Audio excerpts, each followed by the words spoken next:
Gold is in my blood, in my breath, even in the flecks in my eyes. Lee Westfall has a strong, loving family. She has a home she loves and a loyal steed. She has a best friend who might want to be something more. She also has a secret. This is the podcast that gets lit, episode number 5, covering Walk on Earth a Stranger. Let's get lit.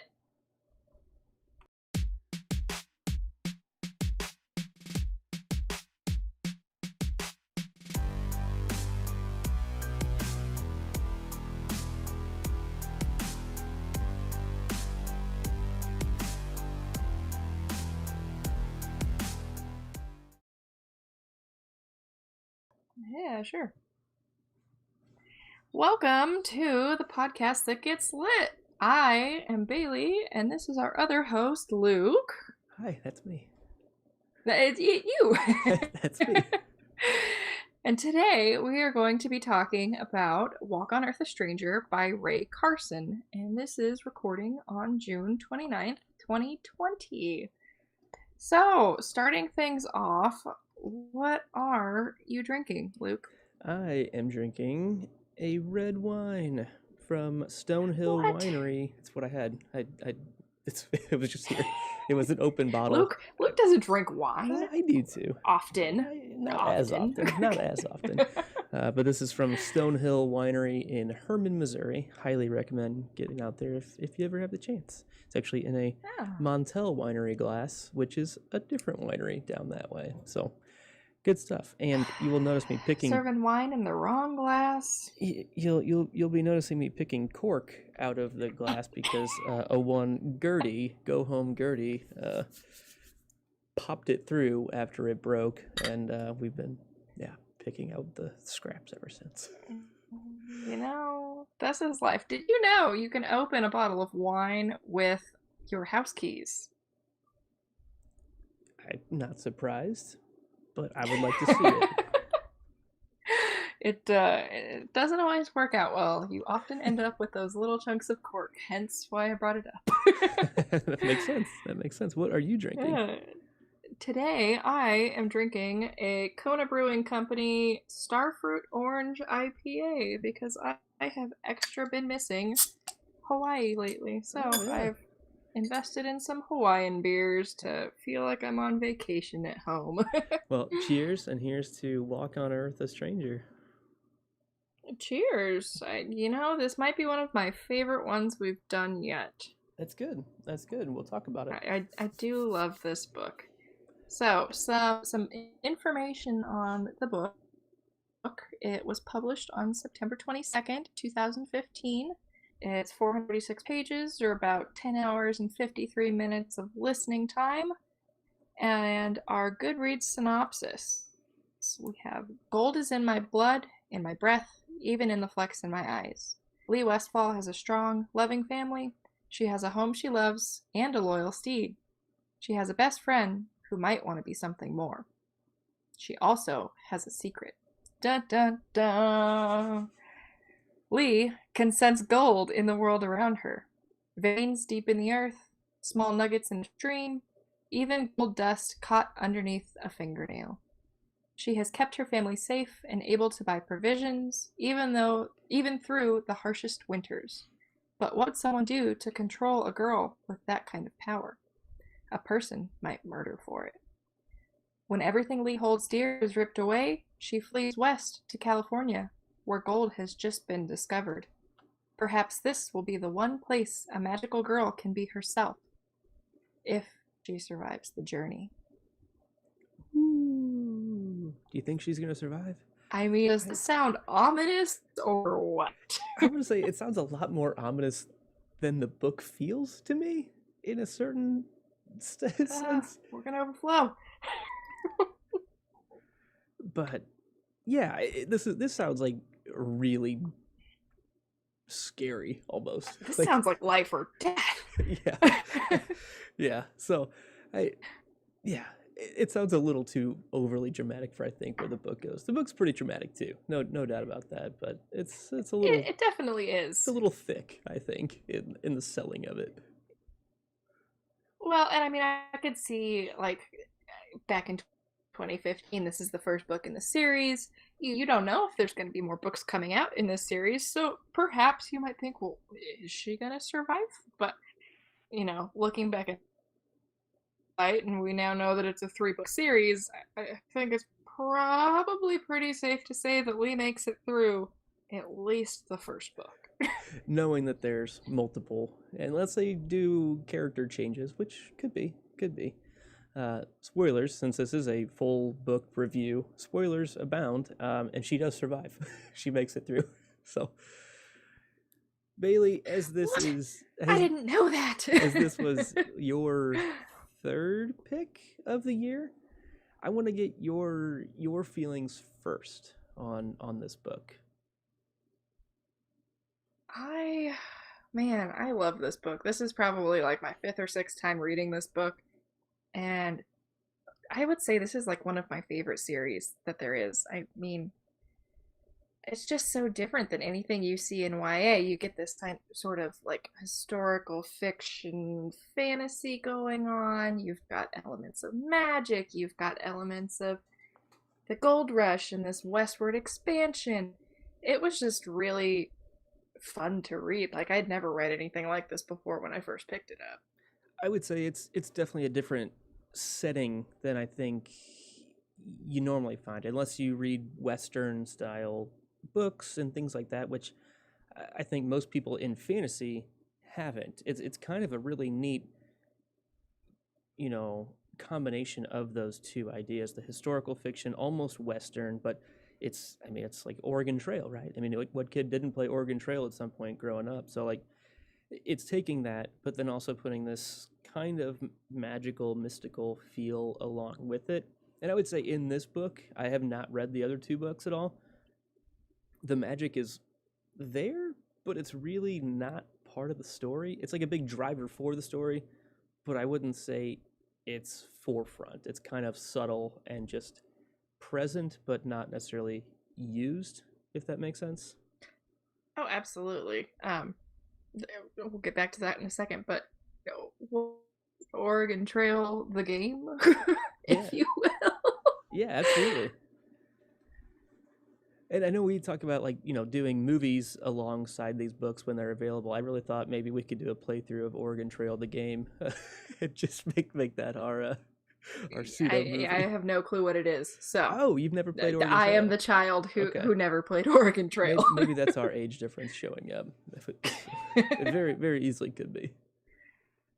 Yeah, I mean, the magic, like, it's there in this story. But it's absolutely, I would say, the magic kind of causes the plot to progress. It causes all of the issues that make things happen, that set the characters in motion. It's not, well, the magic is like constantly driving the story. The magic causes a problem.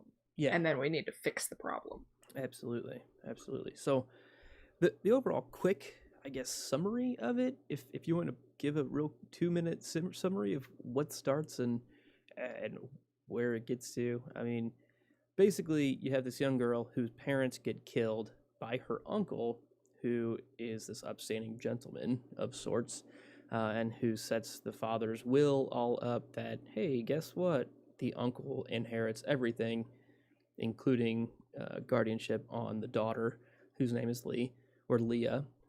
And she says, hey, that's kind of shitty. I think That's absolutely not what my father set in place here. I was supposed to inherit the homestead, not you. Right. And we'll get into her characteristics as we go, but she was kind of taking care of the place as it was, and she has this magical ability to find gold. And so her friend had just taken off because they started hearing that there's this big gold rush going on in California. And so this family originally moved to Georgia, where this story starts at, because of the Georgia gold rush earlier in a couple years before. And having a daughter that can find gold helps you out. And so she takes this kind of trek dressed up like a man so that she can be safe on the road, safer on the road, to catch up to her buddy Jefferson. And they meet in Independence and then continue and trek all the way to San Francisco. A lot of hijinks and hijinks isn't really the word for it. A lot of difficulties arise. Struggle. A lot of struggle. But yeah, which I mean kind of sums up everything we know about this time period. I mean, this journey out west was not an easy one to make, and a lot of people didn't make it. So that kind of sets up what we know is going to happen before we even get into Lee's journey westward. Yep, westward, Westfall, right? That's her last name.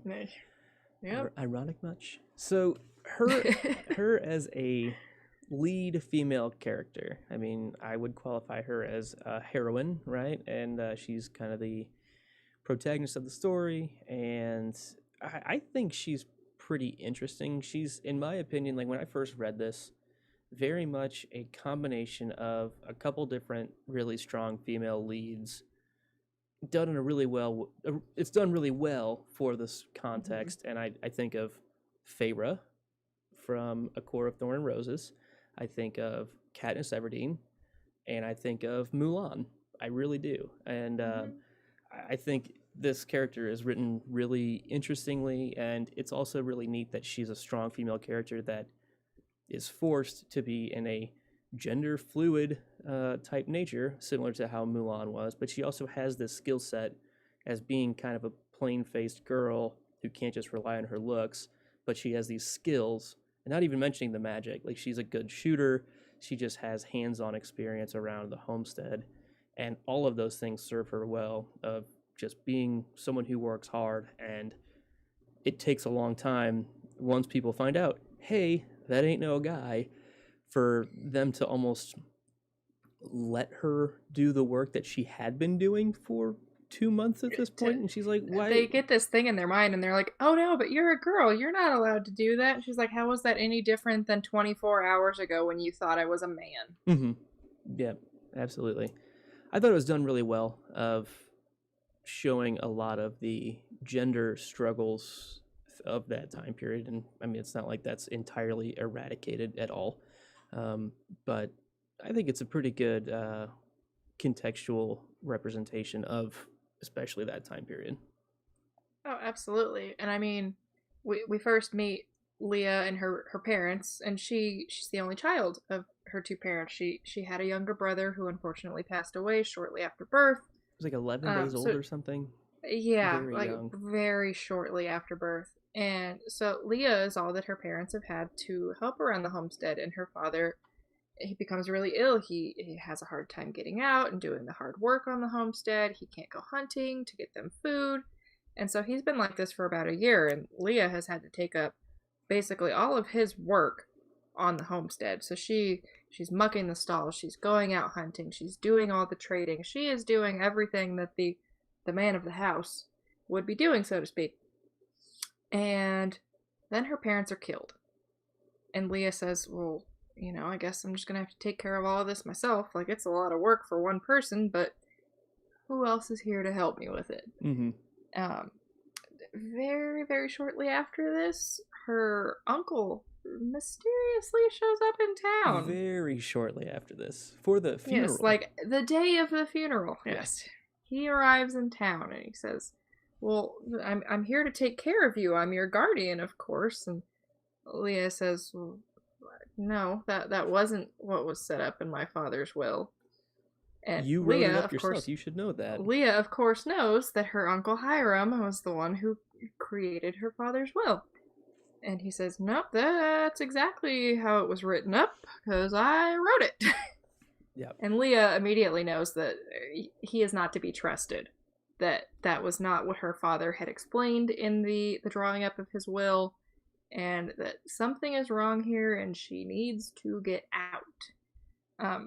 And what struck me as like incredibly funny, and just like how aloof Hiram is to what Leah has grown up like, is when she's offering, she has to put up his horse in the stalls, and so she basically says, you know, well, someone's got to muck the stalls, and Hiram says, well, that's not a lady's work, that, you know, that's a man's work, and don't you have people around your house to help with that? And she's like, yeah, you're looking at him.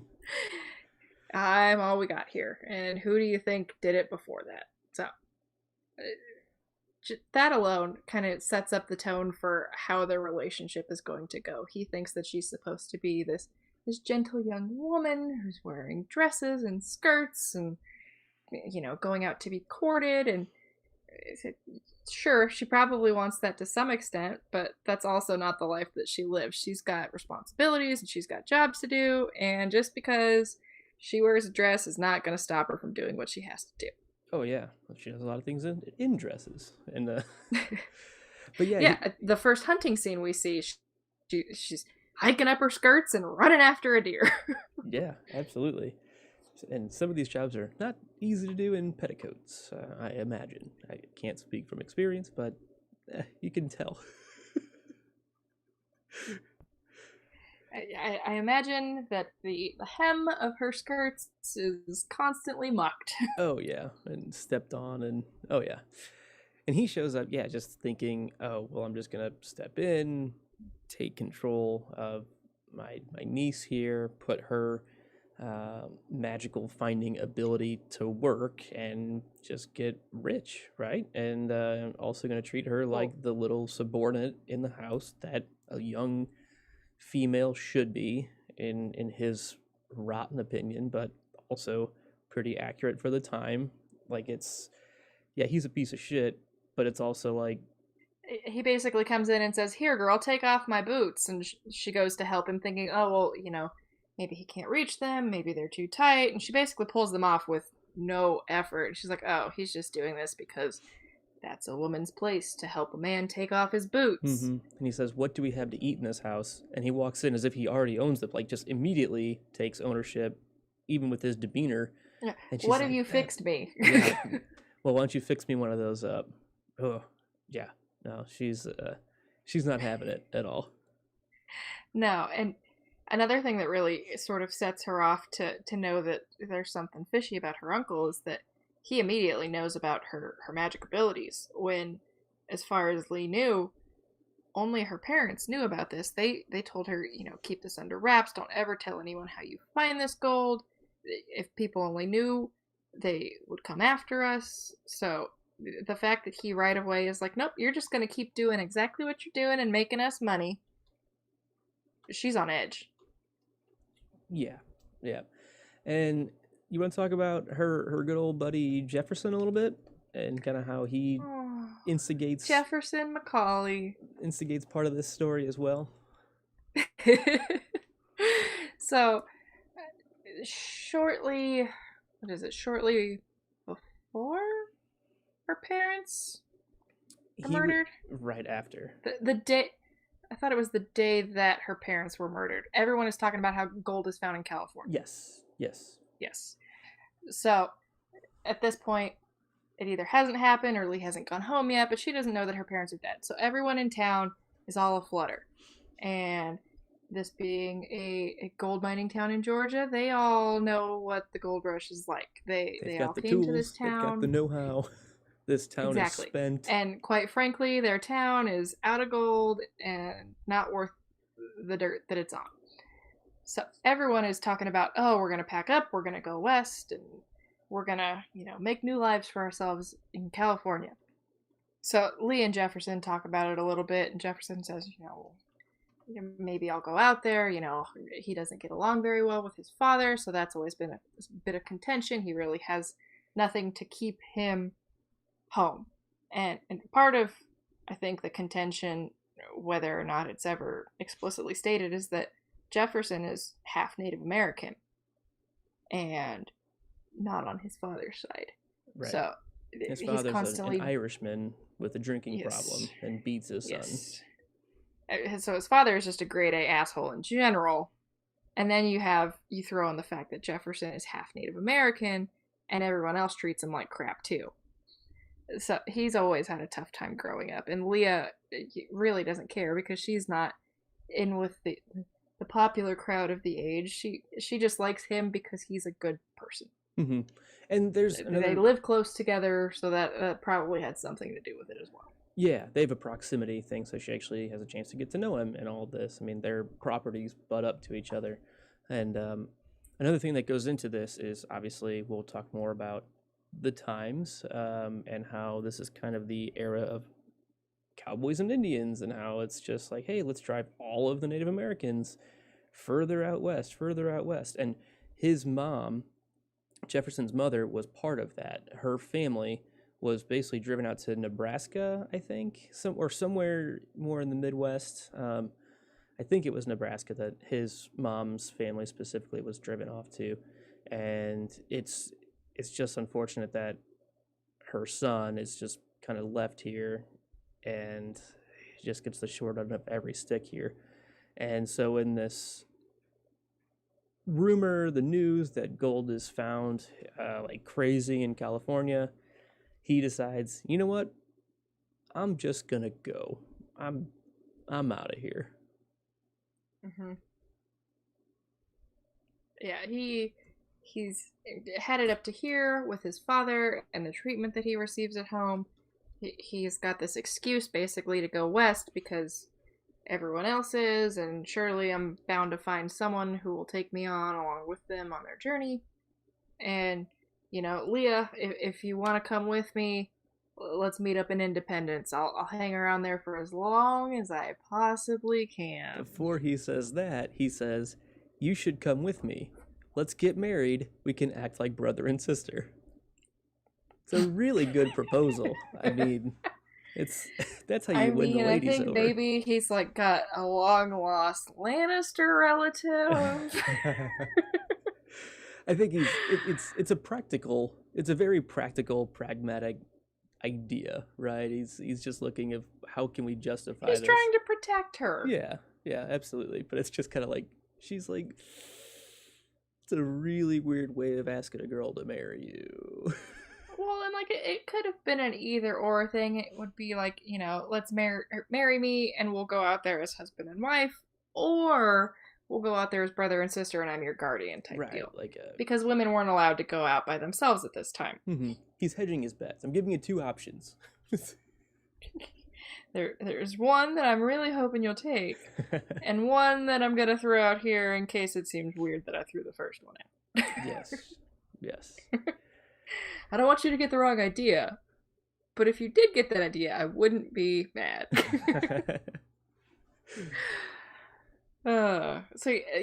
Jefferson sets off and Leah says, no, like, things will be fine around here.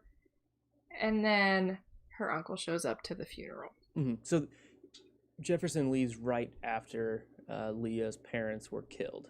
He helps her find things out, and then he just says, I need to get out of here, and goes. Not that he did it, it was just like a opportunity, time to go. This was a couple days later. Things are going crazy around here anyways, I might as well scram while I can. And it's easy for you to cut ties and get out of here too, because your uncle seems like a real piece of work. Now you have no one. Right. Yeah, so Leah's uncle shows up. She knows things are fishy. She doesn't like what's going on, and she says, I gotta get out of here, like, as quickly as I possibly can. I need to cut ties and run.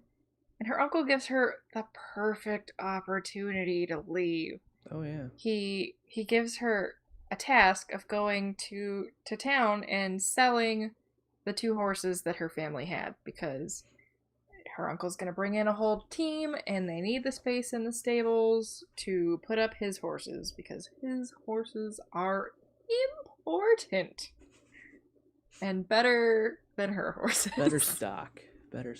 Yeah. Oh, man, you can tell how I feel about Hiram. Mm-hmm. Oh, yeah. So Leah says, oh, hell, this is the perfect opportunity. I'm going to take the horses. I'm going to take our wagon. And I'm going to sell all of it and pocket the money to go west. Go on, take the money and get run. the fuck out of here. Yep. So Leah, she goes to the store, who happens to be owned by the only free black person in their town, I believe. It definitely said the richest freed African American. He owns the general store of the town. Mm-hmm. They call him Free Jim.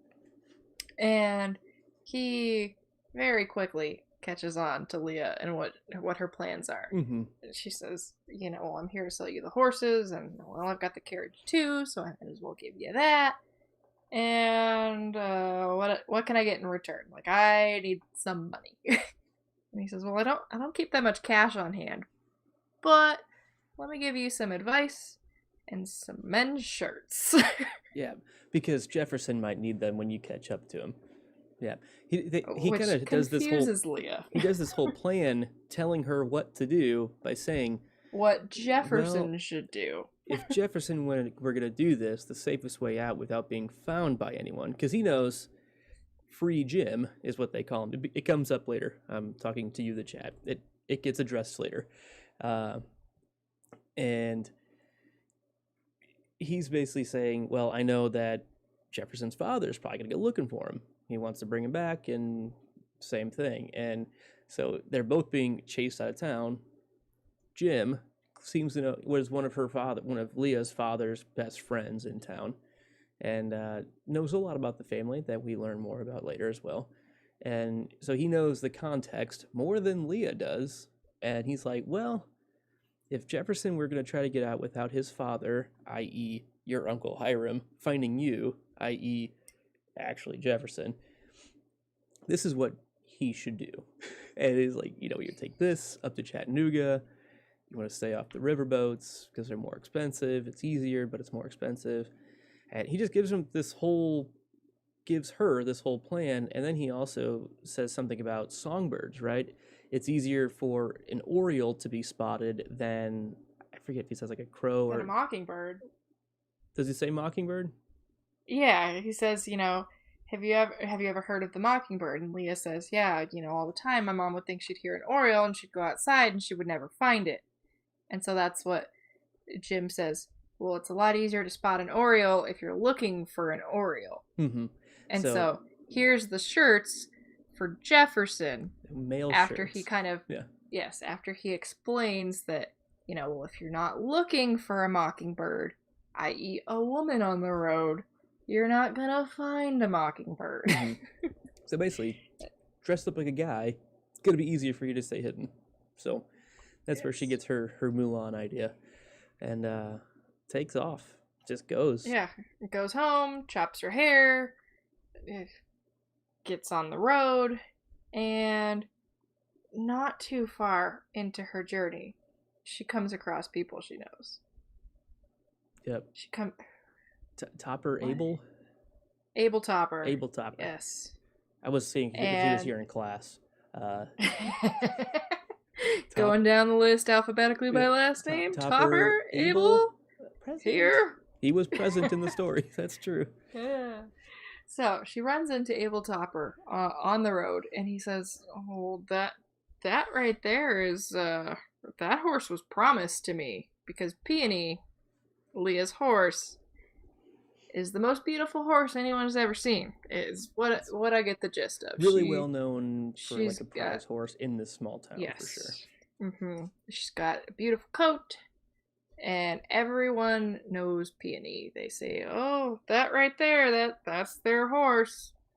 So he says, "Well, Hiram Westfall, he promised me that horse." And I don't know what you're talking about. Can't possibly be the same horse. So, yeah, there's a lot of narrow misses kind of here early on, and she ends up getting robbed by 3 sketchy men who are very aware of a couple years ago when people were heading into Georgia.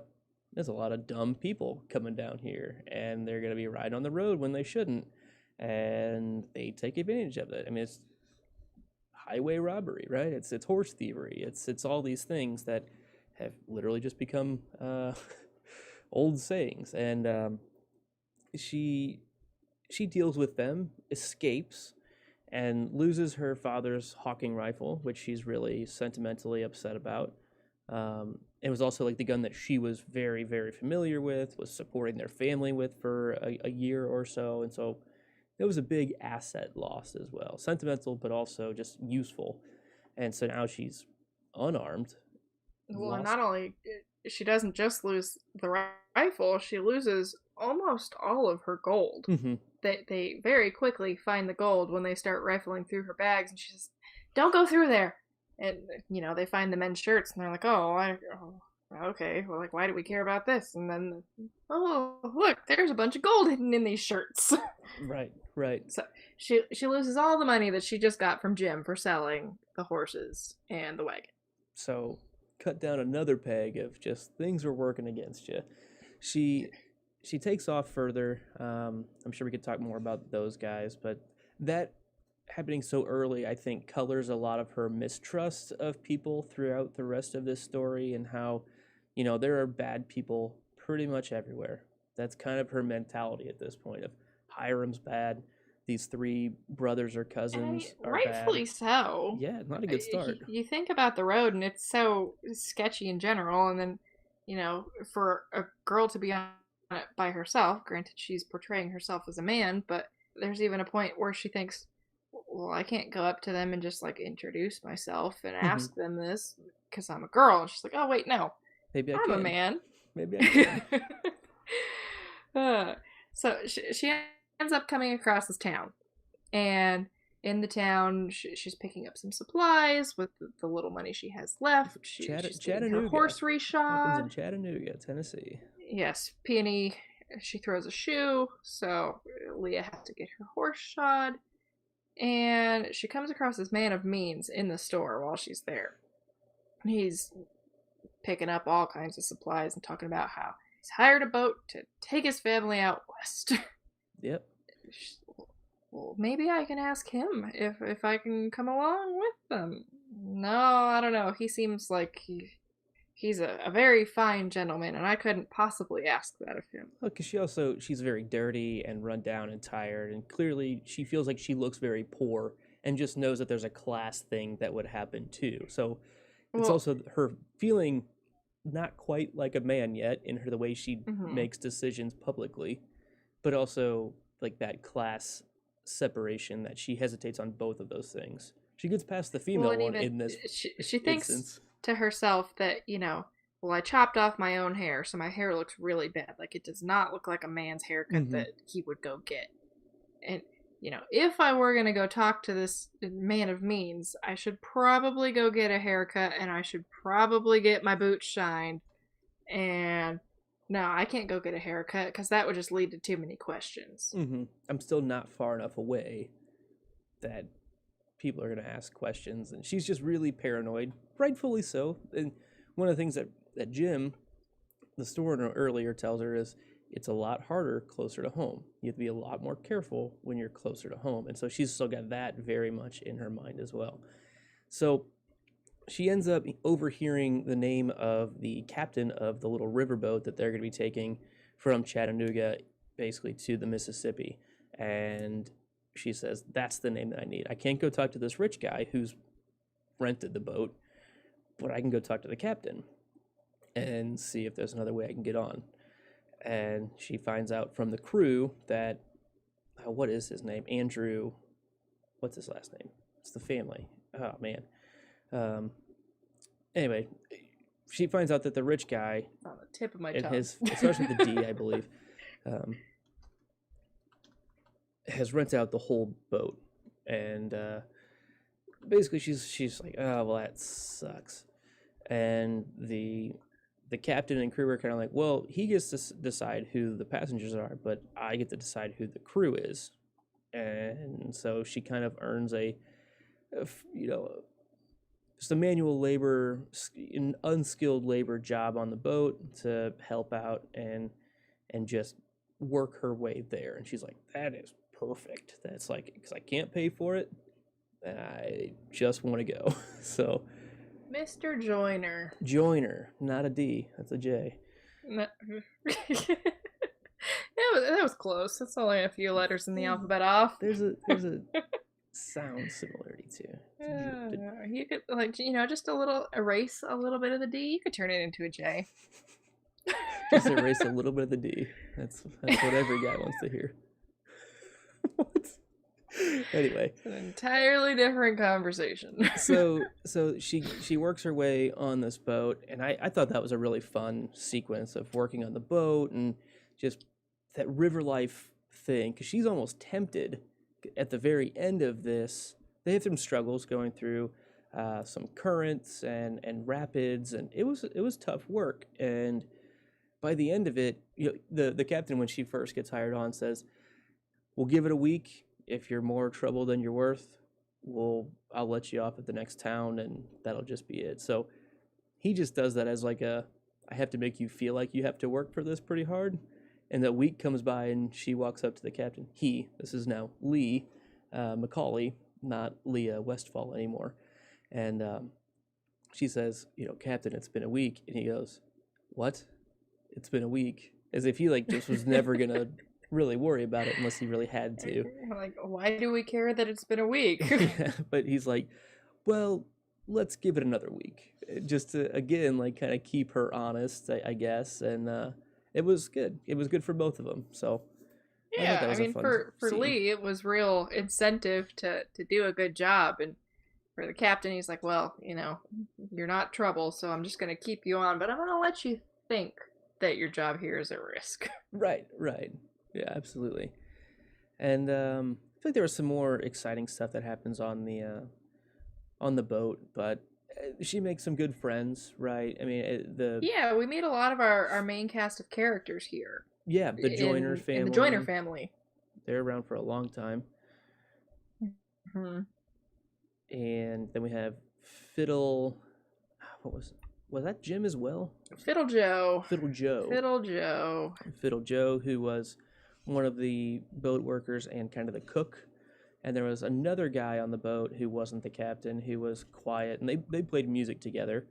And she just made it. It was just a good group that they let her into their home, because this is what they do, and she felt very much brought in. And by the end of it, they were basically offering her job to her to stay on, to him, I should say. And she's somewhat tempted by it. I mean, if she didn't have Jefferson waiting for her in Independence, I think she would have strongly considered at least doing that for a little bit. Oh, absolutely. I think if she was making this journey on her own, she 100% would have stayed on. Right. Yeah. I mean, she started enjoying the work and started learning more about boat life, and she was good. Decent at it. Again, it comes down to she's just a hard worker, and that's what they were looking for. And she's not dumb, so she started picking the things up. So yeah, so we make it to Independence. Well, almost there. So they get to the Mississippi River, and she starts cutting across southern Missouri to then cut up to Independence, and she gets sick. She gets a fever and is laid up in a house in Sikeston, Missouri, which really is not very far from St. Louis. And there's a point where the Joiners continue on to St. Louis, and then they are going to cut across more directly from St. Louis to Independence / Kansas City. And she gets laid up in a house in Sikeston. There's just another family farm that takes her in and nurses her back to health. She pays them a little bit because she doesn't have much, but then takes off. And now she's 10 days behind Jefferson at this point. So she was originally 3 days. She made up some time on the boat, but then she was laid up for a week. So she's feeling even more like, oh, he's probably gone. He's absolutely not going to be there by the time that I make it. Right. So then she gets to Independence. Yes. So then we make it to Independence, and immediately it's, have you heard of Jefferson? I don't know what name he's going by. Right. So she says, well, my brother, he's supposed to be around here somewhere. Because at this point, Leah has taken on as her last name. She doesn't want to go by Westfall, so she's going by Lee Macaulay, which is Jefferson's last name. Mm-hmm. Hence why she says, well, she goes to the post office, she leaves a letter for him, and she's desperately hoping to hear from him before she has to continue on her journey, because she knows she can't stay there long, or Hiram will catch up. Yes. And so she spends a couple days getting to know people around Independence because she got there all by herself. There was no one with her at that point from when she left the boat till she rode for, I think it was about 4 days. It took her to cross southern Missouri and go up. And she's becoming more outgoing as Lee McCauley, I think, getting more comfortable being able to walk up to men at work around the town to get this information. I don't know if she would have done that if she was still acting Leah Westfall in this case. She's starting to wear some of the privilege around to her benefit because she has to, and it helps her, right? I mean, she ends up getting offered a job to take a cattle herd. I think it was cattle, right? This guy had like 100 head of cattle, and he was gonna hire Lee to go with him, and he's like, well, all these people are gonna be in California and San Francisco. They don't have any cattle. Probably gonna make a fortune. Like, so let's try. We'll lose some on the way, but they'll be the only stake around. So she kind of lets the guy know, I'm still looking for my brother. When are you leaving? He's like, tomorrow. And so she's walking around town, and she ends up finding Mr. Joyner again, who automatically sees her and says, I wanted to offer you a job back when we left the boat for you to come with us up to St. Louis and then over, but you took off in the middle of the night because Mrs. Joyner didn't want someone who was clearly a runaway around her children. She's had 2 small children, and the mother didn't think that having a young man like Lee McCauley around was a good influence on them. So she kind of subtly rushes Lee out, and so Mr. Joyner finds Lee, and he says, I had a couple people bail on me, and Bailey just bailed on me too. What are the odds of that timing? That's pretty amazing. Hopefully she'll be back here shortly. And so Mr. Joyner, the rich guy who was on the boat earlier, offers Lee a job, and we end up finding that she takes the job, and the other person that he had hired was, in fact, Jefferson, her best friend in the whole entire world. What are the odds? Let's see, what are the odds that Bailey's gone for however long? Let's see. I'm going to check a message real quick. So she accepts the job. They end up working for him, and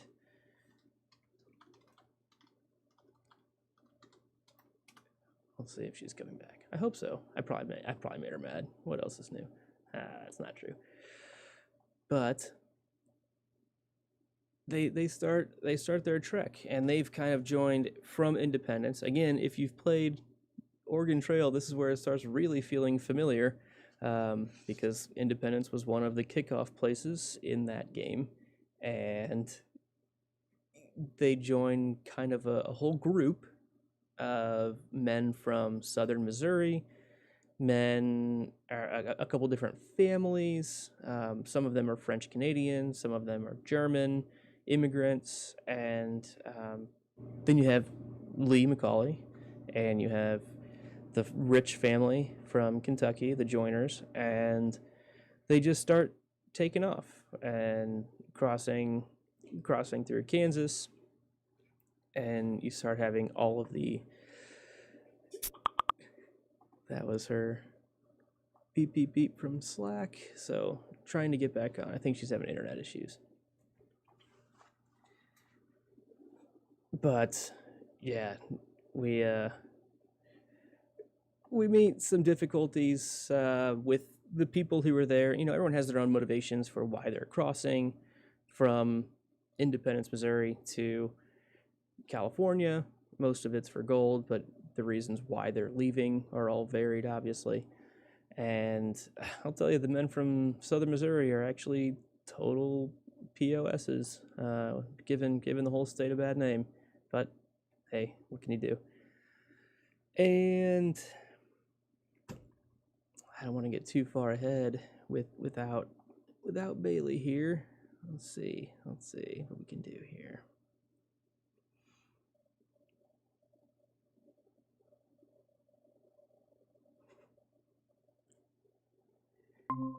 Here we go.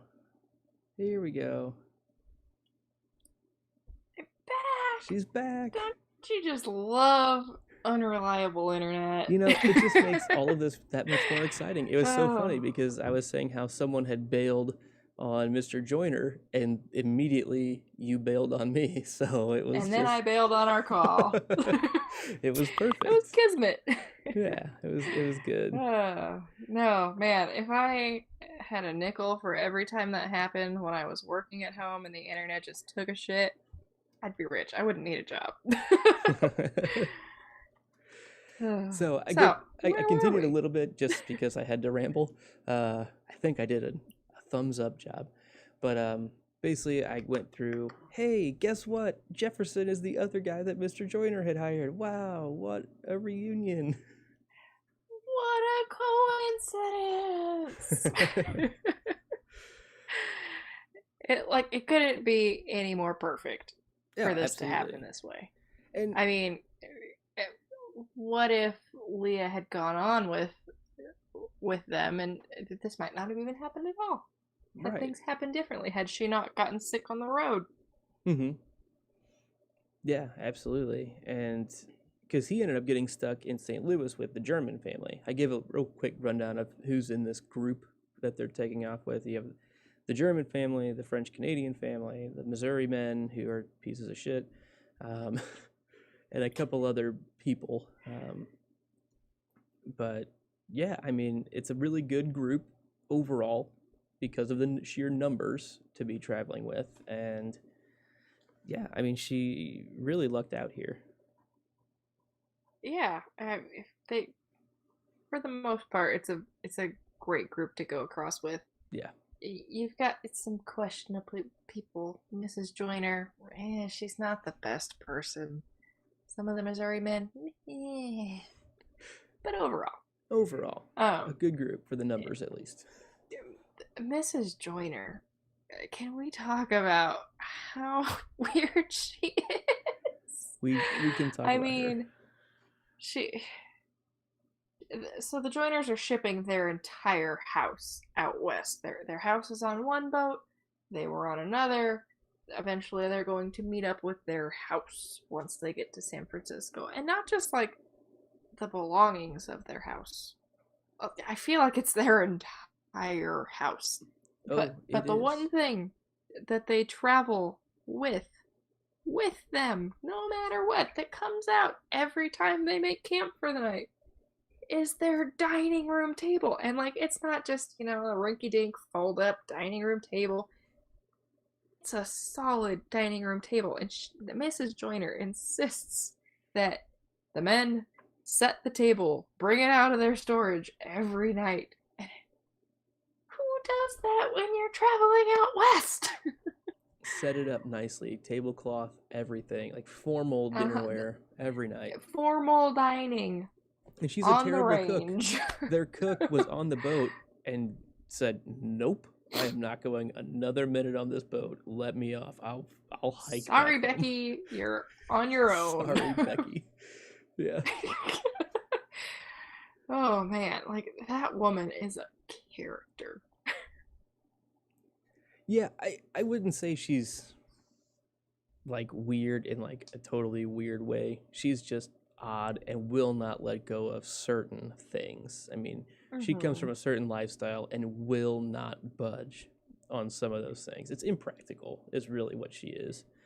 Incredibly, for the journey that they're going on, it's 100% impractical. Yeah, and so their house was on the other boat that they had hired, and it is taking the route down from the Mississippi down through New Orleans and then cutting across Panama, which didn't have a canal at this point, and then shipped up the Pacific side to meet them there and be put together before they even get there. So they're ready to show up and have their house built for when they get there. And so she was very interested in, why don't we just take the boat with it? And Mr. Joyner's like, people that move out this way have to live hard and work their own means. This will be a good experience for the kids. Great experience for the kids. He's something else too. These people, like, I understand it, but if you're given the opportunity of the easy way, if you will, why on earth you take it?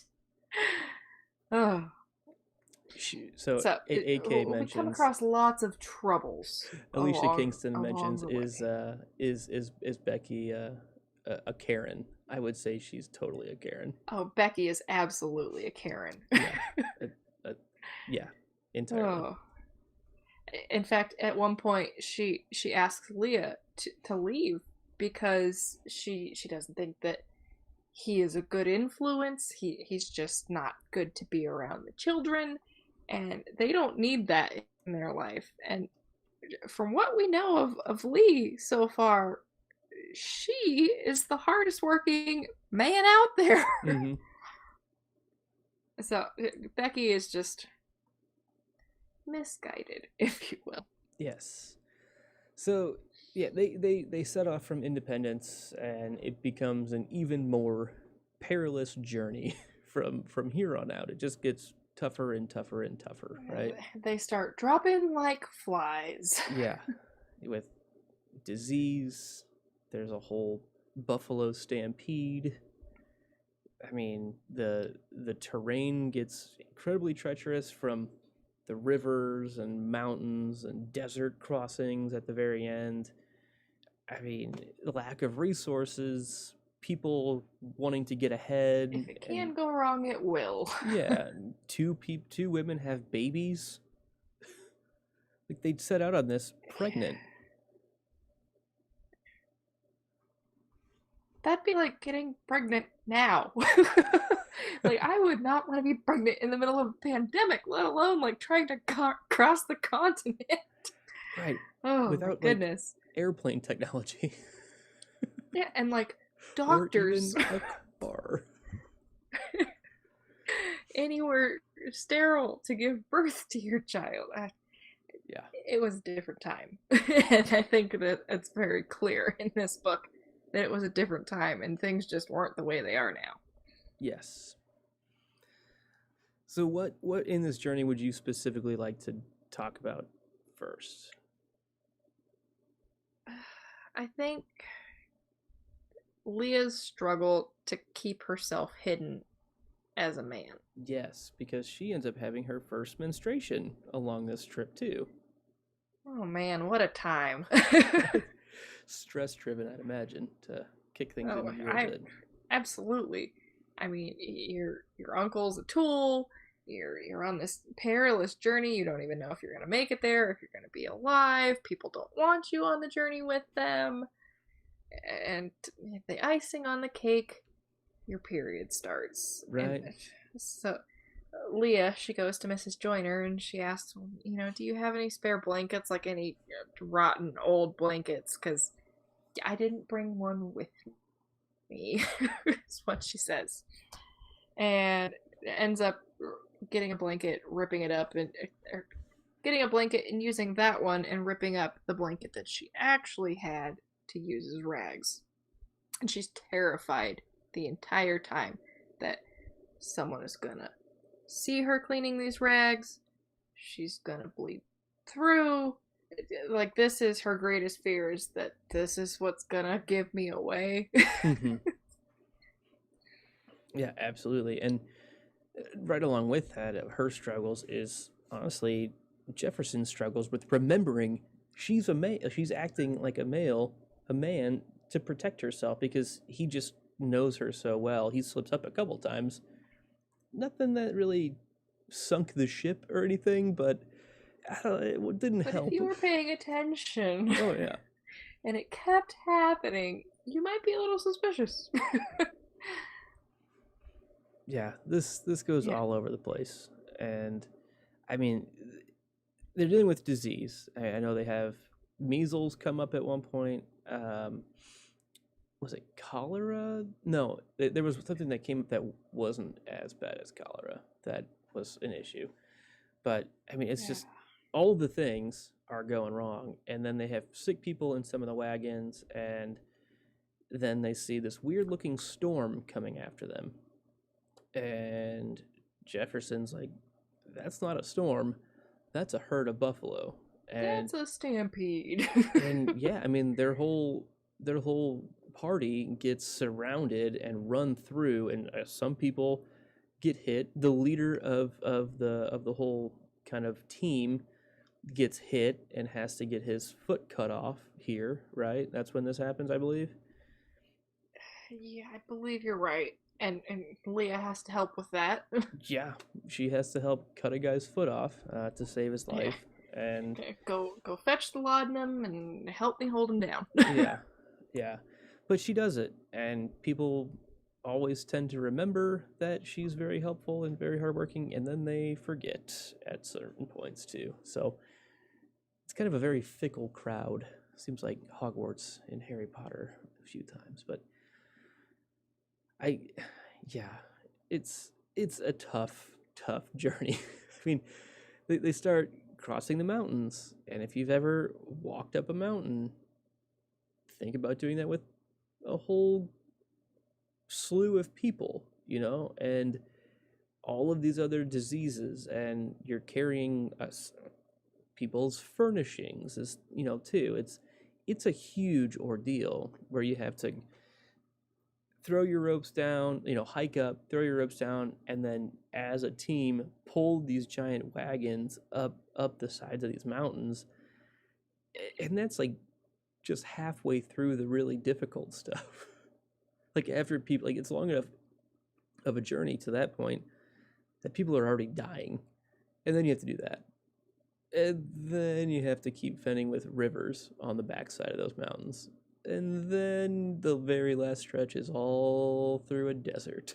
Like, it's just not an easy trip.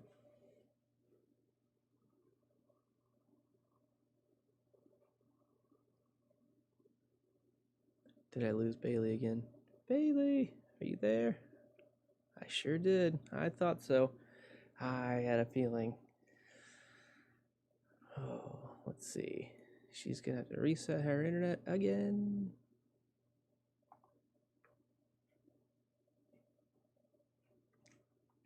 She says, trying. So, yeah, overall, there she is. She is. Oh my goodness, it's gonna be the death of me, I swear. That was quicker. I didn't have to start rambling more than I already was, so that's good.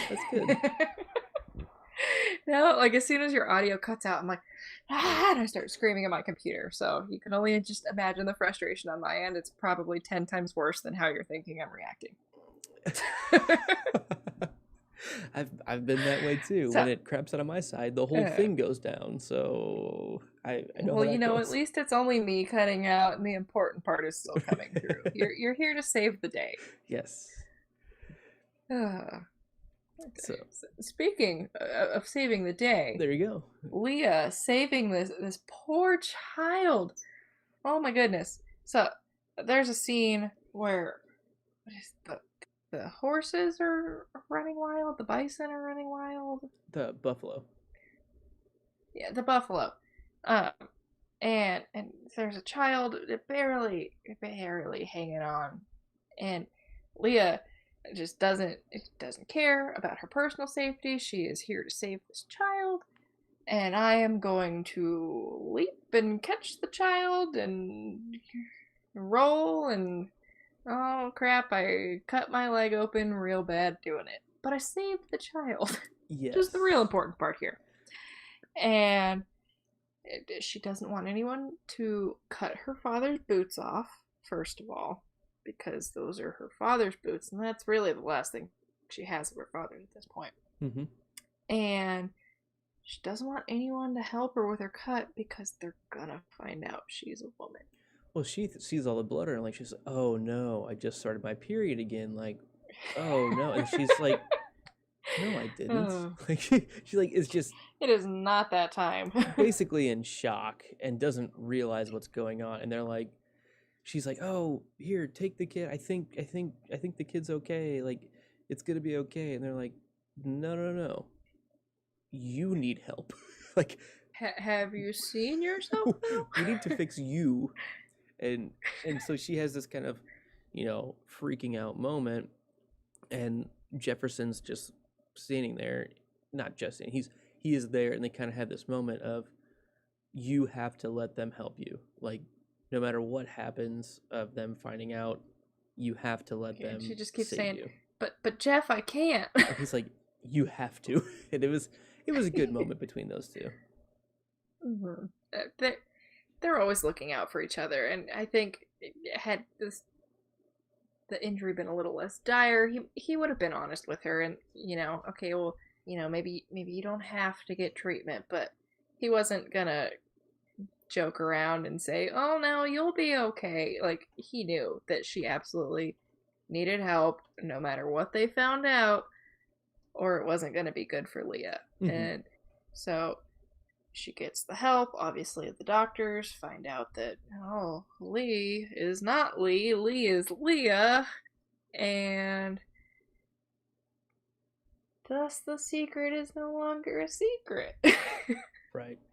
So, since this was such a public thing, I think the emergency saving her, pretty much a lot of people saw, at least enough to tell that, yeah, okay, Mulan's been exposed, and it's not gonna be the same anymore.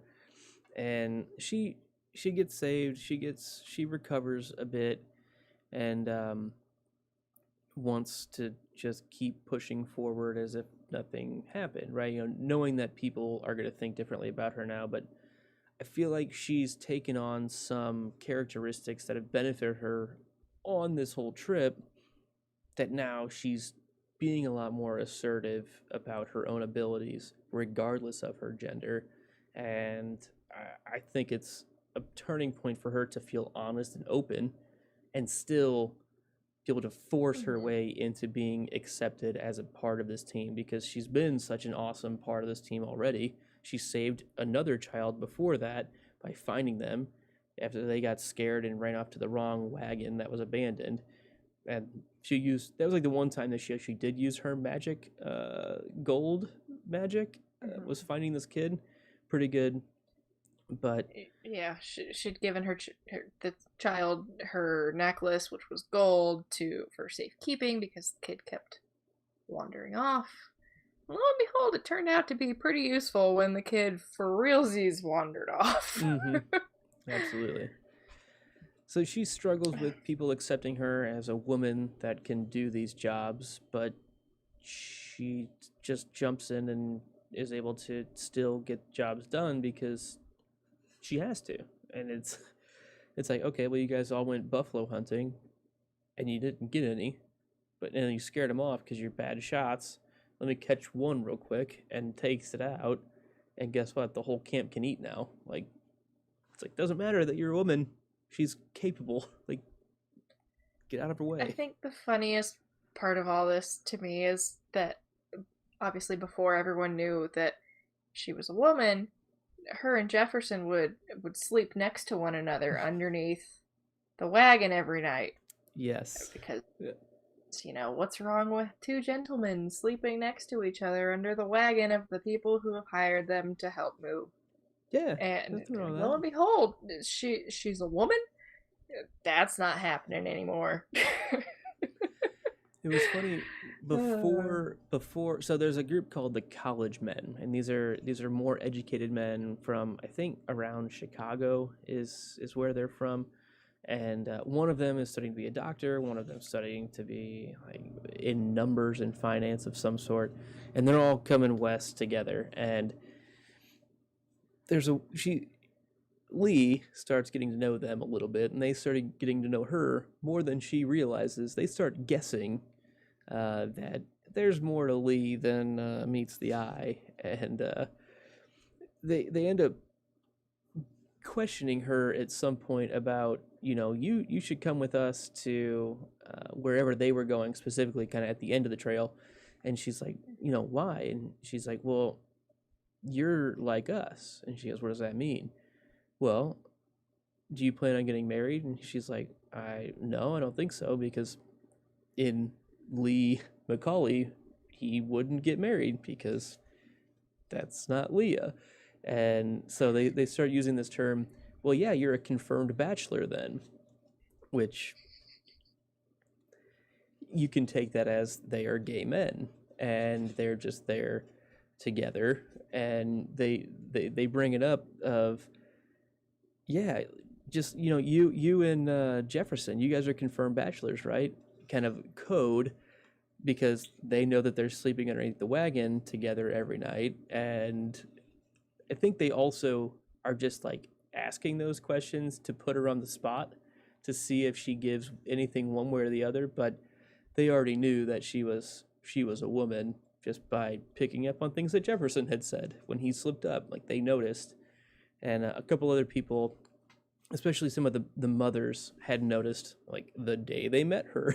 Like, okay, well, we're not gonna ruin it for her, but not our place. yeah. But I thought that was interesting to work that in as well. The confirmed bachelors. Yeah. So we have our two families, the Joiners and the The Hoffmans. Was Hoffmans. the German family? Yep, the Hoffmans. And then there was the Robichaux, the French Canadian family too. But yeah, but the Hoffmans, they have this young daughter with them. Woo! Talk about a smoker. Ooh, is Leah jealous of Therese Hoffman? Because Hoffman. Therese and Jefferson are like this. And I think that it really opens Leah's eyes to the fact that, I don't just like Jefferson as a friend. Like, I think I like him as more, and I didn't realize it until there was someone else in the picture who Jefferson kind of seemed like.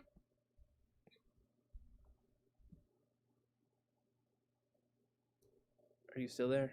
You froze a little bit. I'm here. I'm here. You said Jefferson was kind of like ...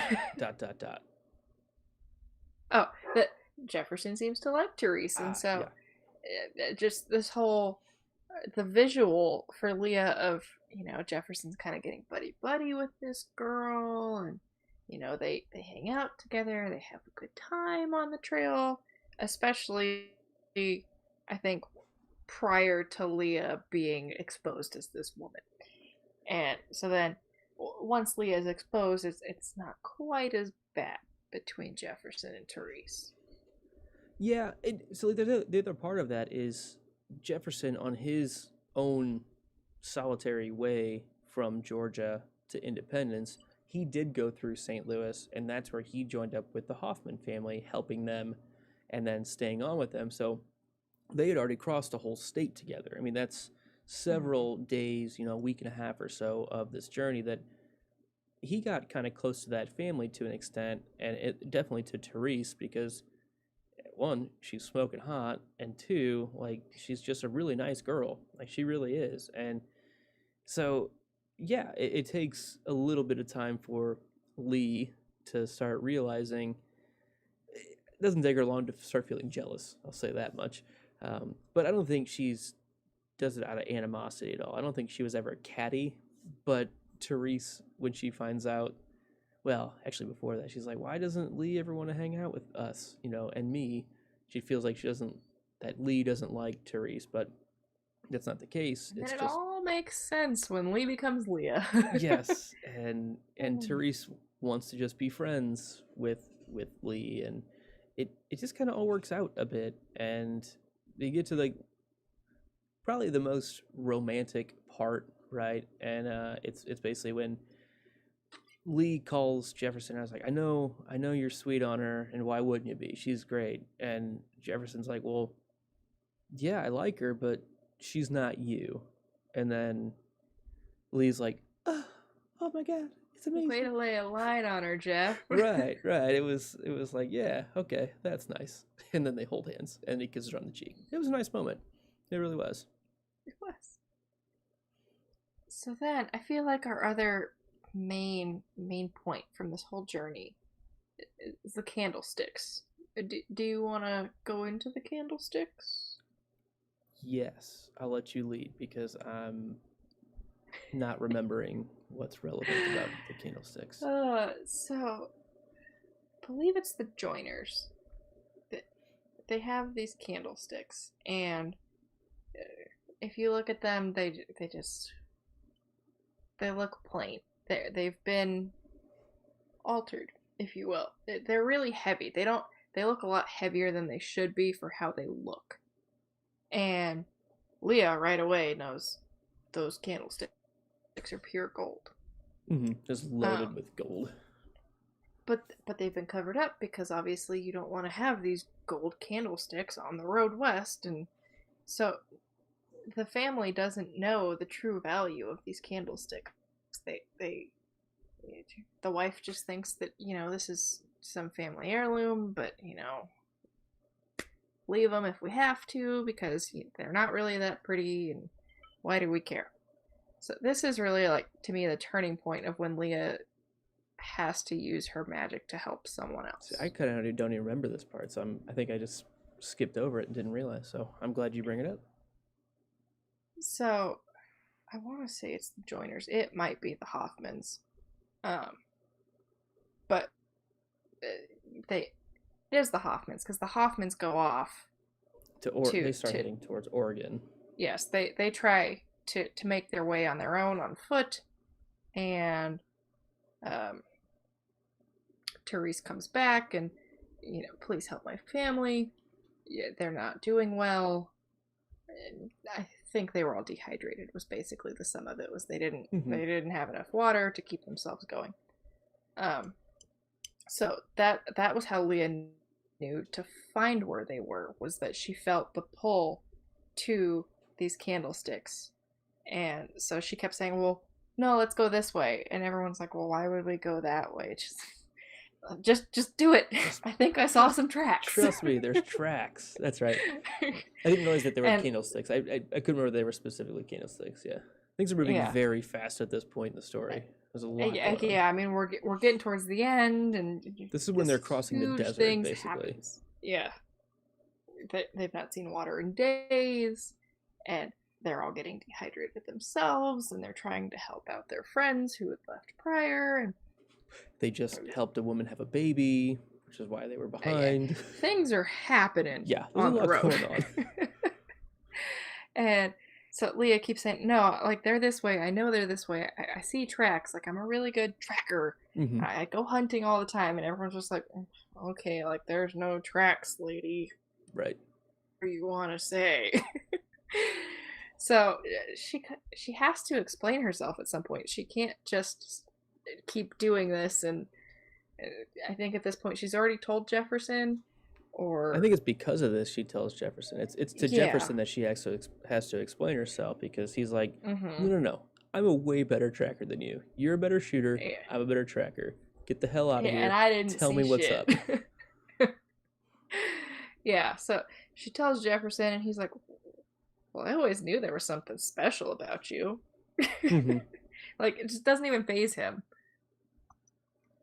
And she goes, are you mad? And he goes, now that you told me, I won't be mad for long.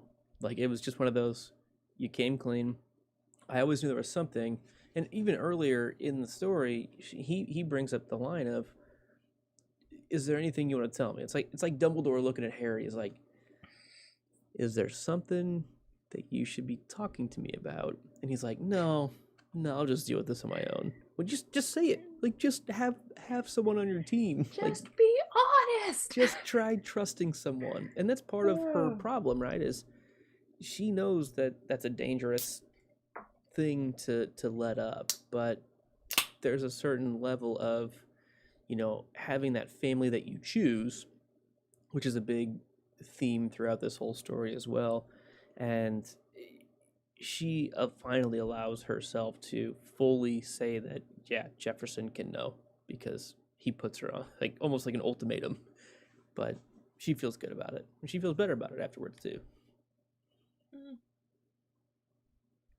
And he recommends to her, kind of the same thing of, I understand it's really dangerous, but there are some really good people here that we can really trust. Maybe not everybody, but there's a small group in this group that I'm not going to say one or the other, but consider giving him a shot of knowing that, because we can protect you. Because she also came clean about her uncle when they found out that she was a woman. She went the truth on that. Why would you dress up like a man to come across? And the honesty was the best. The honest story was the best answer. And she got some real great friends, the whole Hoffman family, at least the females in the family. And I mean, several people really respected her because of that too. So honesty is the only policy, folks. And it works out in this story. Just be honest. There's so much less miscommunication and wondering if you're just honest. Yeah, so she wakes up after she gets cut and she's like, I'm not going to lie to you. I lied to you. And then they go on from there. Pretty much. And I mean, I think even after the whole candlestick incident, she tells Jefferson, and she really waffles with telling everybody else, like, the 100% truth. Because it's a huge secret. Like, you have this magic witchy power that lets you find gold, and you're going to California where there's a ton of gold, supposedly. Yeah. I don't blame her for not wanting to tell anybody. Like, oh, let me in on your powers. Like, I want part of your gold too. Oh, sure. So it's understandable why she's so skeptical about this. And I think the real turning point in all of this is they make it, and who's there but Uncle Hiram? Like, immediately. Like, they get to California City. Like, I don't even know what city. It's just like, hey, welcome to California. Here's the last guy you want to see. There's the sign, and there's Hiram. Right. Well, population 68. Hiram. It's like right there. Oh, 69. Yeah. So once they get there and they have this interaction with Hiram, and Leah has a strong backing of the people who she's come with, and they said, well, we're not letting her go with you. Like, this is not going to happen. She is ours. Mm-hmm. Yeah.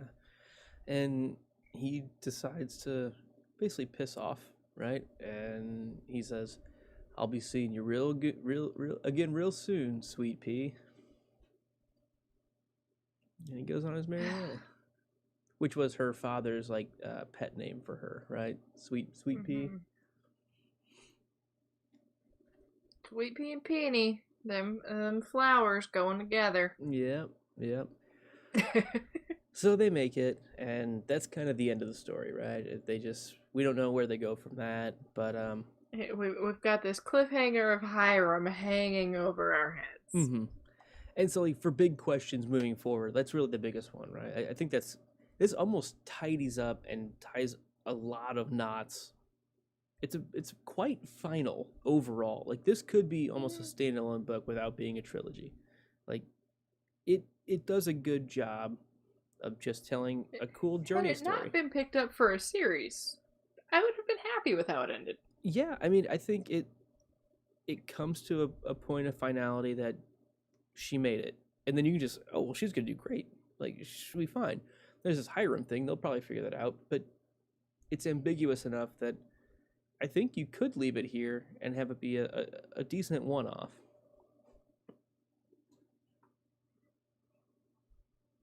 But overall, the whole story as a historical fiction, I think the language is done really well. The history and the setting are all really believable.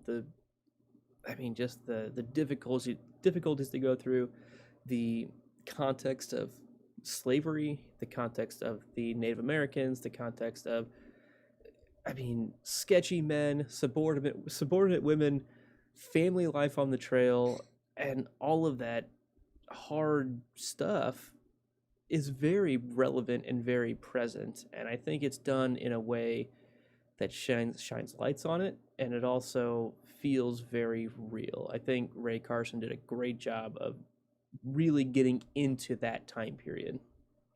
Yeah, and even like the vernacular and the word choice, and it all just felt very genuine and authentic. And personally, it made me want to go.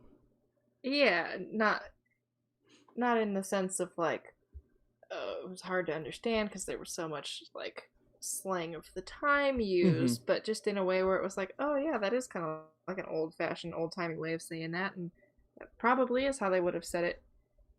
For sure and certain is Lee's favorite saying. For sure and certain that this was going to happen, or that certain. And man, it goes so far to set the tone for the entire novel because it it makes sense to the layperson picking up this novel and reading it, but it really is a term of the time. And personally, it made me want to go and read all about the history of the gold rush and the westward travel and what that was like. And I think that this was probably a really good depiction of what that was like, fictionalized. Yeah, I also thought it was really neat, honestly, for you and I to read this book because it kind of goes through my part of the country and is referenced often here in St. Louis. And I know Southeast U.S. pretty decently. I've been through Chattanooga, solid little town, and it ends up in your part of the country. I think it's pretty neat that like we both have like almost geographical relevance to parts of the story, and I probably connected with certain parts of it, and you probably connected more like geographically like with other parts, and your video is just frozen with an interesting face, but well, I make interesting faces all the time, so yeah, I believe that it's probably not far off. But I just really liked the geographical context, and I mean it spans Georgia to San Francisco basically. I mean, she doesn't skimp on giving detail in all of those areas along the way, which is pretty cool. Yeah, and I mean it's really funny that you point out that this basically spans from you to me and a little farther off. But I honestly didn't even think about it until today when I was rereading it, and I'm like, man, like this really does it. It goes from Missouri to California, and that we make that trip all the time. So, granted, not on the road, not by horse, but soon. Maybe not on horse, but by the road soon. So I guess my last question for you is, what are your thoughts on this story as a young adult fantasy? I know we've kind of touched on it, but like, what are your thoughts on, is it really a fantasy, or are there fantasy elements to the story? I don't think it falls firmly into the fantasy category. I think if anything, it's firmly in the historical fiction young adult with fantasy elements. At least for this first one. I think a little further on, maybe we get a little more of Leah's powers and her gold witching. But for this first one, absolutely, it's just a historical fiction with some fantastical elements. That's really very much how I feel about it too, and it just seems like the fantasy witching ability thing is going to happen and be a lot more prevalent and relevant to the stories coming up. Like you just can't not have that be a thing to me, and I'm interested. I think I'm interested to see where they go. Yeah, there is especially for me, the magic fantasy nerd of like, all right, I'm invested in the characters a lot now. I want to see how this other thing that I really appreciate gets done. And gimme. and you maybe referenced this book when we did Mistborn Final Empire a couple months ago, because there's magical metal sensing abilities. And I think you made a reference to, oh, there's a book coming up that has kind of a similar thing. So definitely go check that episode out too, that we did back in February. It's all on the Get Slit playlist. I think that's linked down below, so check that out. But yeah, fun story for sure. I think it's time to get to some of the more superlative type things for our episode here. What do you think there, Bailey? Absolutely. So what was your favorite thing, your one love of this novel? I think my favorite thing, it's really hard because there are so many like scenes, right? And there's great characters and there's great interactions, and the context of everything is super, super well done. I was really impressed by that. I really enjoyed the time on the riverboat from Chattanooga to basically Sykeston, to the Mississippi River.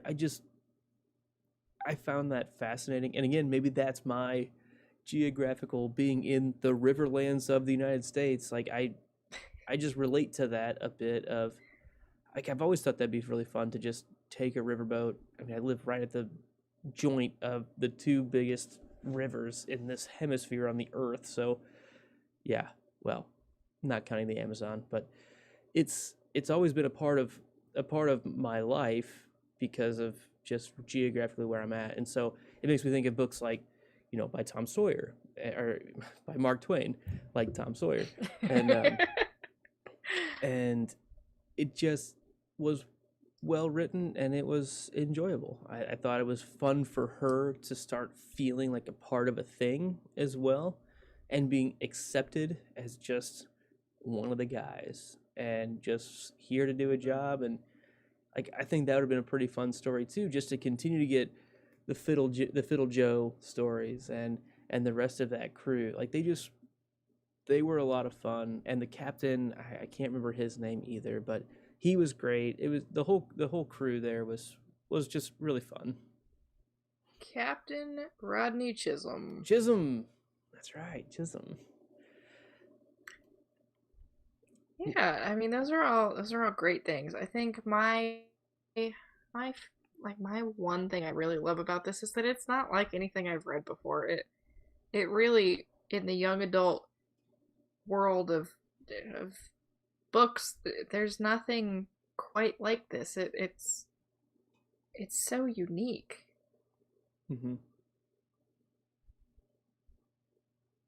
And just the fact that it's in this time period that you really don't see too much of, and there's a little bit of magic going on, but not only is it set in this gold rush time period, but we have such a strong female lead character as our lead, is I really think what my favorite part of this is.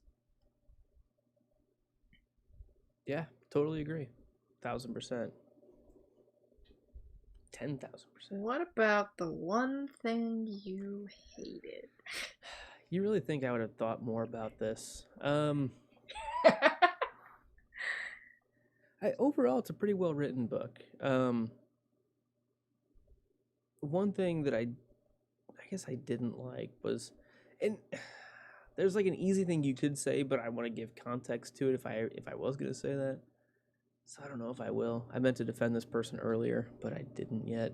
So it's like, do I use that now? And don't tell me it's Hiram. Please don't tell me it's Hiram. No, it's Mrs. Joyner. It's Mrs. Joyner. I didn't defend her earlier when I had the chance. Not entirely defend her, but giving context as to why she is the way she is, because even she struggles with it, and that's part of where she has some redeeming qualities towards the end. After Mr. Joyner gets killed, he gets run over by a runaway wagon, and then we get more context on who she was and how difficult it is to be a subordinate woman in this time period, and how it always wore on her. And so some of the things that are frustrating about her throughout the whole story, there's pretty decent context as to why she can't help the way it seems like she maybe wants to, and Mr. Joyner's the man of the house. His word's final. Becky doesn't end up as a Karen. Yeah, she ends up being more of just a Becky, which is fine, I guess. My one hate, I mean, Hiram's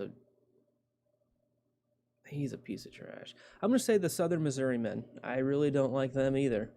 They're very, very bad, no good, and they give the state that I come from a really bad rap, and they're just kind of. You don't claim the state. You only typically claim don't. St. Louis. I say I'm from honest. St. Louis. I always say I'm from St. Louis. That's always true. That's where they make Piss Light. That's true. Boom. There it is. I'm actually drinking original piss, but I couldn't find that koozie. But yeah, the Southern Missouri men were incredibly racist, incredibly focused on some of the slaves, and that was something we really didn't get into, but it's they were focused on not the right things, and they like all the bad things of the time, they kind of just they embodied they it. were emblematic for sure. And I would say that was my one hate of the book, because you're supposed to. I mean, it was well designed, but yeah, they were frustrating. What was your one hate? How long it took Leah to realize that she had feelings for Jefferson. Like, I mean, you can go with the easy things and say Hiram or Abel Topper, but I mean, you're supposed to hate them, right? So Right. Those feel like cop-out answers. I think, given what we know of Leah and Jefferson and their history, and it should have been instantaneous that shortly after he left Georgia, Leah was. She should have seen it. I felt like she did to an extent, which is why she was so focused on getting to him. Because even though she wasn't impressed by the proposal itself, I thought at one point she said that she would consider it if he hadn't done it so badly. Or if the timing was slightly different. Yeah, had her parents not just died. And then right when they got hooked back up, Therese was already there, and that's when she starts feeling incredibly self-conscious about herself.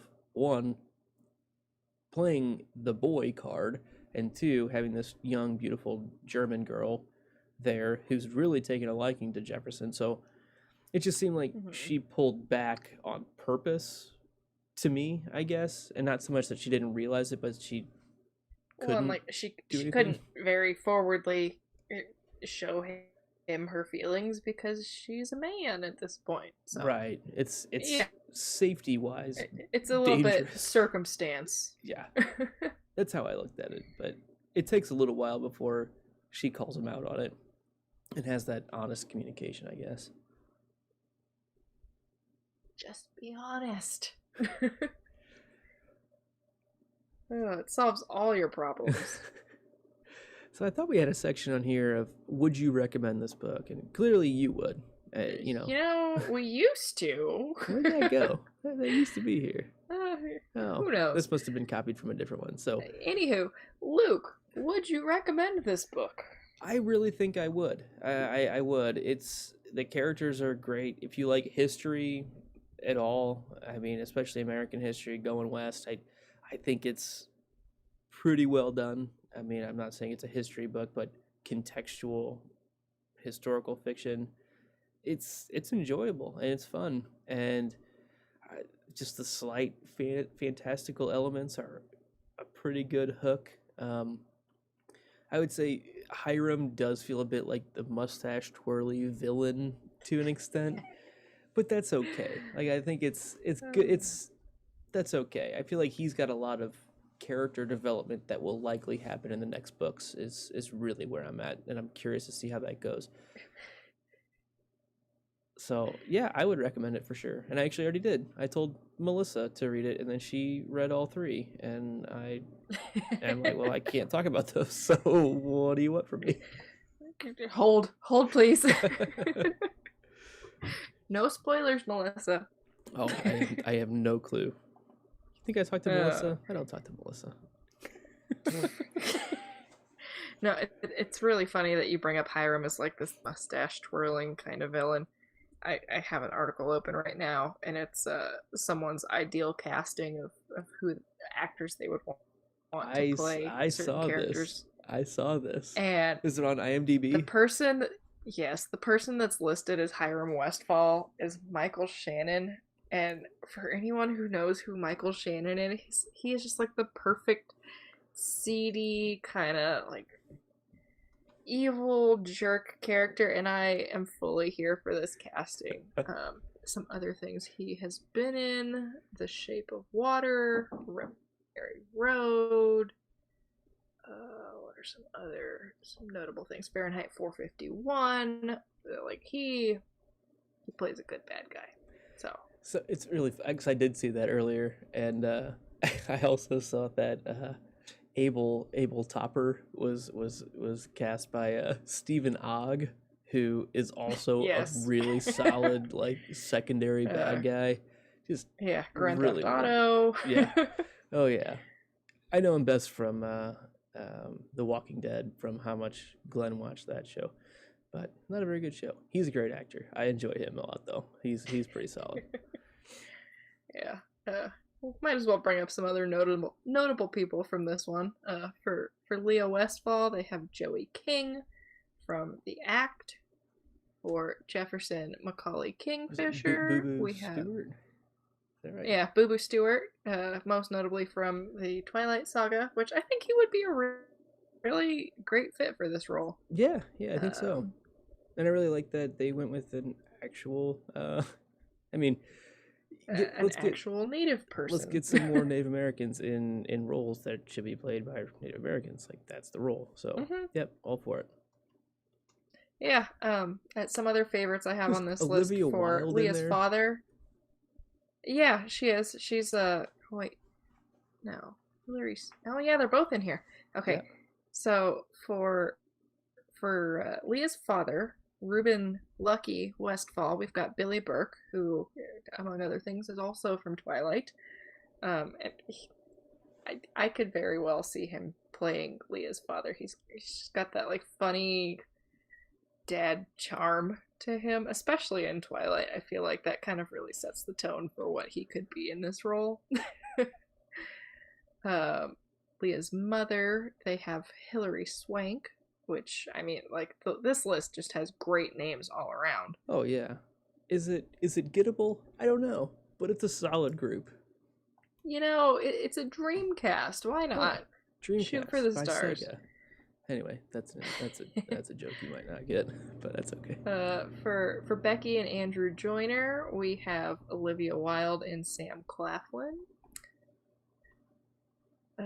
We've got Brendan Gleeson as Red Jack. Captain Rodney Chisholm. We have Sean Bean. Yeah, that was the one was like, all right, now we're getting a little. Is he gonna die? Now we're getting a little too far out. Yeah, no, like now we're really reaching. Therese Hoffman, Elle Fanning, I think is a great choice for that role. That's about it. I mean, we have some minor people here. But Jim, we actually didn't talk about how when he calls her out, he's like, well, we're in Independence now. It's just Jim. And she's like, but you're free. Like, wouldn't it be better here in a slave state? And he's like, fuck you. It's just Jim now. Don't put that on me. I just feel like we kind of referenced, and it was important to say, like, she gets it. She's like, oh, well, I guess I didn't really think about it that way. Like, yeah, it might be safer to, like, let it be known that, yeah, you're a freed slave. But he's like, no. Like, I am not going by this anymore. I am done. We're done with that. It's just Jim. And she gets it. And she's like, oh, cool. All right, but the actor for Jim was somebody as well. That was really important. You know, I just closed it out. Let me pull it back up. Oh my gosh. I know, I'm disappointing. I think it could have been... He was from Walking Dead. Yes. Yeah, he was. Loading. I can't think of his name. But yes. Lenny James. Yes. Yeah. Which I could not tell you who he plays in Walking Dead. He plays a badass. Not seen it. And it works.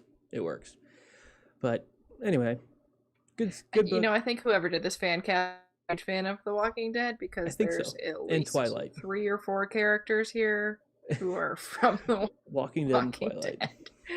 Yeah. And then also plays Grand Theft Auto. Oh yeah. But you know, solid. And just likes Sean Bean, because who doesn't? Yeah. Throw Sean Bon in everything. Sean Bon. Scene Bon. Scene Bean Bomb. One or the other. All right. Take us out of here, Bales. All right. Thank you so much for joining us on this episode where we talked about Walk on Earth a Stranger. Be sure to follow at Gets Lit Podcast on Twitter and Instagram. What was the last thing we posted before this episode? Anything? Pretty much just episode stuff. Probably not much. We have been very, very dark on the socials lately. Well, the whole Drawbridge Media thing has been dark lately, so... Well, even before that. No worries. We were slacking. It's but if you are watching this, fine. I'll take that on. Hitting that like button really does help us out a lot. Please make sure you check out all of the links in the description below this video to find other ways of supporting our channel, buying this book, and all the other things. Get it on Audible, buy the hardcover, buy it for somebody else. I really recommend it. I think you will enjoy it as well. And I mean, Luke's word is final here, so just saying.